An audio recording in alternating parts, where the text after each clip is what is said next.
saying, hey, y'all, did y'all miss us? Because we sure missed you. Look, watch, like, and subscribe to our channel at Sister Sis 1988, as well as follow us on all our social media platforms at Sister Sis 1988. We're coming back to you again with Miss Kathy Ferris.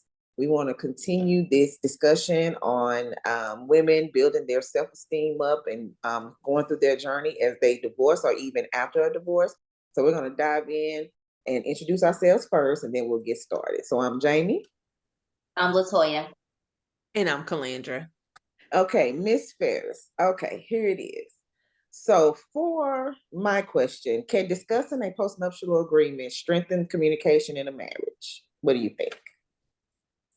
Absolutely. It can definitely strengthen, and I think it'll bring out some of the questions will bring out healthy debates, such as, for example, say if you're going through, obviously, again, you're dividing up everything, it's your entire life, your entire means.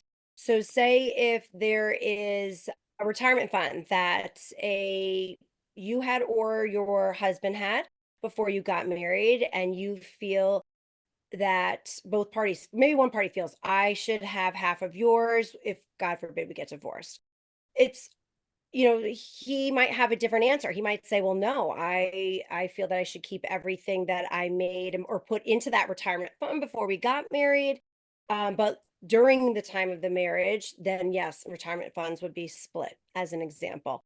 But those are healthy questions and conversations that need to be answered. And you can see, usually it's the money. Money is the number one factor. There's not too many people that will fight over, a pot and pans and a bedspread. Let's face it, right? I mean, that is not happening. It's going to be the money. So you might as well get it out on the table now. And it will be, it could definitely be stressful, some tension, but you'll work through it, because at that moment with the postnuptial agreement, as I said, if you're in a good place and you want the best for one another, you will come up with a healthy solution. That's true. Yeah. Okay. So what should someone consider when they are drafting a postnuptial agreement to ensure fairness? Ooh, is anything fair? Is Right. fair? Right. Well, again, this is where you will have your third party is obviously the lawyer that you choose to work for both of you. So they can give you definitely great legal advice when it comes to certain, areas of, let's say if it's college funds. Do you have college funds? If you have a college fund for your children, and let's just do easy numbers to say if one person makes 100,000 and the other one makes 50, or not, if it's a stay-at-home mom, then it's zero. But going forward, okay, this money will be used that we've put into our college account, will go towards obviously the education. Once there's zero left, I will, the party, let's say the husband, he will pay for X amount or full amount for, again, they'll have to come up with years. If you haven't been working and to get out into the workforce, it's very difficult. You're not going to be making, how much money are you really going to be making? Are there certifications? Do you have licenses that you have to get updated? If you're a nurse and maybe you let something go, your license go, and you have to go back and get it up to date. So it's an example of how much will someone pay for a few years, and then how much will you pay? If we say that you're going to make 50,000, okay, well then it's going to be a ratio, right? It'll be broken down. So I think that when you meet with somebody as a third party, the lawyer, who will then come up with, they know exactly what type of questions to ask, what the typical scenario is. And if there is any question of, oh, I don't think that this is fair, or vice versa, that's when, again, the lawyer can help with you with those discussions. Why is financial independence important for everyone, regardless of their marital status? Ooh.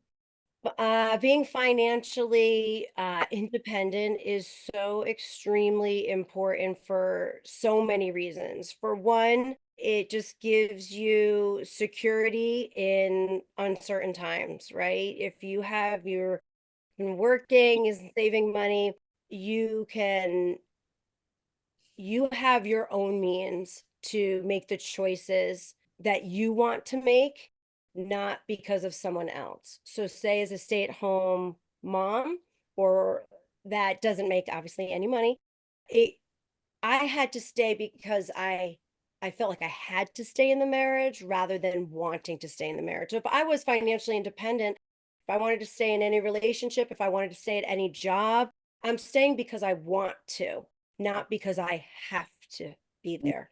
Because there's no way out. I have no means to live. It gives you a sense of self-worth and confidence. It gives you the confidence to know that you're setting yourself up for retirement, for any type of savings and business opportunities that you might want to obtain to. It also gives you the ability to travel, to maybe switch jobs, maybe take a month off. You're not happy at a job, but you have the independence and you have money saved up. So you take a month off till you're figuring it out until you get another job, or maybe you want to be an entrepreneur and start that. There's just so much that on the healthy side of creating a better life and a happy life when you have your own money in your own bank account. Mm, Sure. yeah, I mean, and I will say this with money, money can't buy happiness. that is It true. truly does not buy happiness. And I know people beg to differ, and I say, well, think of Doesn't this. though. Does money make life easier? Yes. Yeah. It, Money makes life easier, of course, because you're not living, paycheck to paycheck, and you, right. God forbid, your mom's sick, your dad's sick, you want to travel. But if it made you happy, then why would so many people in powerful positions be unhappy, be depressed? I hate to say it, but even commit suicide, and they have all this money. It doesn't buy happiness. That is very true. Fortunately, Very, very true. How can financial independence change power dynamics in a relationship? That's I a good. think for sure when a husband and wife are both working, it creates a better emotional state within the home, within that marriage and relationship. There's better love and gratitude for one another when you both feel like you're contributing. It gives a sense of, again, just a better partnership, not feeling like, oh, we're I'm giving you this, like without me, you don't have anything, or what are you bringing to this, or feeling the pressure. And that can go for either male or female. That's the right? breadwinner. If there is a stay-at-home dad, there is pressure in that sense as well, feeling like you're the only one making the money for everything. So it gives a sense of financial autonomy for both partners to come together and make decisions. Do you think it's any difference though, like if the woman is the breadwinner versus the man being the breadwinner? Do you think there's any difference in that? I think that feel like there's not enough, let's say, statistics to show that, because men are still usually, I mean, they're the men of money and power and in that position. I will say, I feel like the difference that there is the way that God created us to be, where women are more nurturing beings and we possess that feminine energy where men don't. And they're very goal driven, one task driven human beings. So women who are stay-at-home moms or even make more, I feel like, me personally feel like it's a sense of wanting to provide and happy to nurture them in a financial way to make them Hmm. feel better, whether it's the husband, whether it's their children. But again, that is, I think, really determined upon each relationship because every relationship is different. So even if you have a woman that's in a powerful position and she might be a loving individual providing for her family, but how is her husband? Just who is he as a being? Is he a loving individual like her, or is he, kind of controlling or a narcissist, or she'll never kind of win? You know what I mean? So really that's an answer for just who is each individual as a human being. Okay. Okay. And I think for most people too, if you are a male and you're and you're controlling, I don't necessarily see that even with the people that I work with where they are home full time. I see. Okay. Okay. That's based on each individual. Yeah. How do you combat stereotypes or judgments about choosing to be a housewife? This is a great question because you know what? In the world that we live in, it's never it's never going to be enough for whoever you are, right? You get wrath for. I mean, I've heard it both ways. Stay-at-home moms, oh, they're so lucky. They get to stay at home. They don't have to worry about anything. And then, if a working woman wants to work and make her own money, then oh, she doesn't care about her kids. She doesn't want to stay home with them. So, you're going to have both sides of that. But go back to the question for me of I just wanted to say that about both sides because you hear it, both ways. It's kind of like you're either too big or you're too skinny or you're too tall or you're too short. Yes. So what do you have to say about the stereotypes when people have to say about the negative things that people have to say about stay-at-home wives? Oh, so yes, the negative, people as a stay-at-home mom myself, and for all the other stay-at-home moms in the world, when you choose that role, you really give up your whole sense of identity. Mm. You really become someone's wife, you become X, Y, and Z children's moms. You are the cook, the cleaner, the nurse, the electrician, you know, Everything, huh? science, tech guy. You're all of it, and yet you're not valued. I will say that 100%. You're kind of, it's like the fairy godmother. How did all of this get clean and how did everything get done? So it's very hard. I do get very defensive, for women that are stay at home because it's become such kind of like a bad, the stereotypes that are out there, again, just, oh, she's so lucky or she can have it all that she's, can stay at home. But again, you lose your who you are. As I said, you could even forget what your favorite color is, let alone your career. I was a first grade teacher. For me to go back, I was home for so long. I am outdated. You become outdated, especially in today's world with technology. Everything's ever changing. I mean, I'm going to throw it out there. Maybe it's a year. If you stay home longer than a year, you are like, you're already outdated because of True. how changing it is. So I feel like women, more not just women, but just women should be kinder to women, but even True. I men, agree with that one. Yeah. right? Women will Yeah. just get ahead because women are just so mean to one another. And I get it. I get why we are. Society has put us here. We're trying to climb up that ladder. Let's say professional ladder, even climbing, when you finally get even a little bit, up there, you're like kicking on the woman down below Mm. you because you're like, it took me so long to get here. Wait till I get, and then I'll help.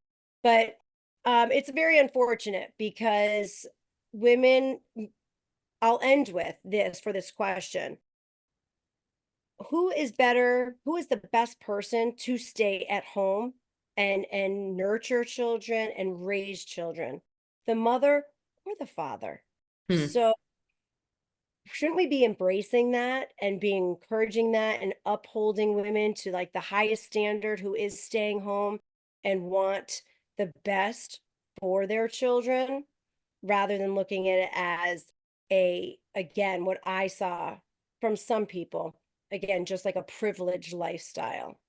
Right, right. I know we're closing off here, but just a question though, because we're seeing this more and more, like stay-at-home dads. Like, what are your thoughts on that?